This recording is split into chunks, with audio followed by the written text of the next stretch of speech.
nous allons continuer là où nous sommes arrêtés. Et après cette interruption, nous parlions de Éphésiens chapitre 3, verset 20. Jésus nous dit, à celui qui peut faire par la puissance, et bon, ça c'est l'apôtre Paul qui parle bien sûr, à celui qui peut faire par la puissance qui agit en nous, infiniment au-delà de tout ce que nous demandons ou pensons. À celui qui peut faire. En anglais, c'est encore intéressant que à celui qui fait. Donc, il n'y a pas qui peut. Je n'aime pas beaucoup cette partie, mais il est dit à celui qui peut faire. Qui peut faire, c'est Dieu. À celui qui peut faire par la puissance qui agit en nous. À celui qui peut faire par la puissance qui agit en nous. Infiniment au-delà de tout ce que nous demandons ou pensons. Qui peut faire? C'est Dieu. À celui qui peut faire. Mais la partie la plus importante pour nous aujourd'hui, c'est par la puissance qui agit en nous.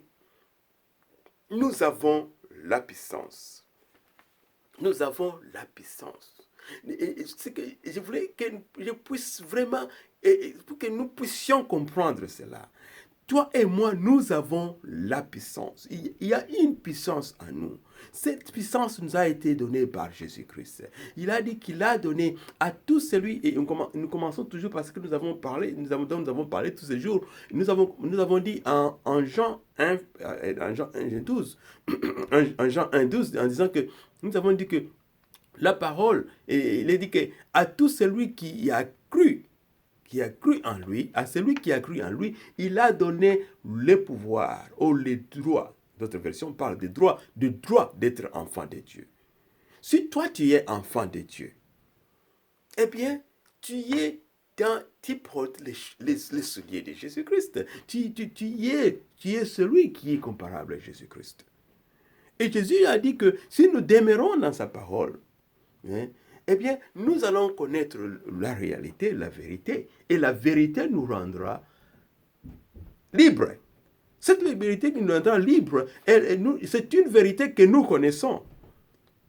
Et la meilleure condition ici, c'est continuer dans sa parole. C'est ce que nous faisons maintenant. Continuons la parole de Dieu. Nous allons connaître la vérité. La vérité va nous rendre libres. Aujourd'hui, nous insistons sur que nous avons la puissance en nous. La puissance qui est en nous, elle n'est pas dehors.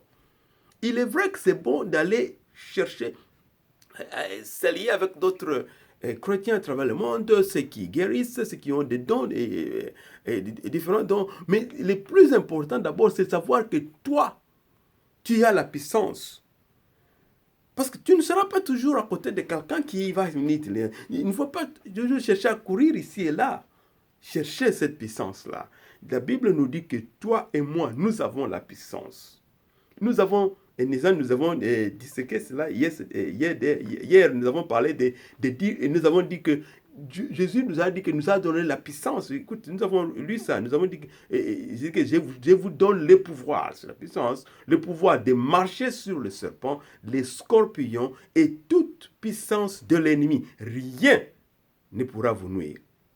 Donc, Jésus nous a donné ce pouvoir-là. Ça, c'est Luc 10, n'est-ce pas, 19. Et aujourd'hui, nous découvrons que le pouvoir qu'il nous a donné, que Jésus nous a donné, il reste en nous. Jésus agit selon ce pouvoir-là qui est en nous. La puissance qui agit en nous. Il y a une puissance qui agit en nous. Et c'est nous qui avons cette puissance-là. Il y a une puissance qui agit en nous. Donc, la puissance là n'est pas ailleurs. Tu ne vas pas commencer à chercher la puissance ailleurs. C'est comme quelqu'un qui cherche la clé pour sa voiture. Il la cherche ailleurs pendant que cette clé-là se trouve dans ses poches. Donc, la puissance de Dieu que Jésus nous a donnée quand nous avons accepté Jésus-Christ, la puissance est en nous. Elle n'est pas recherchée ailleurs. Et la clé de cela, pour comprendre quel genre de puissance nous avons et comment il faut agir, c'est la Bible, c'est la parole de Dieu.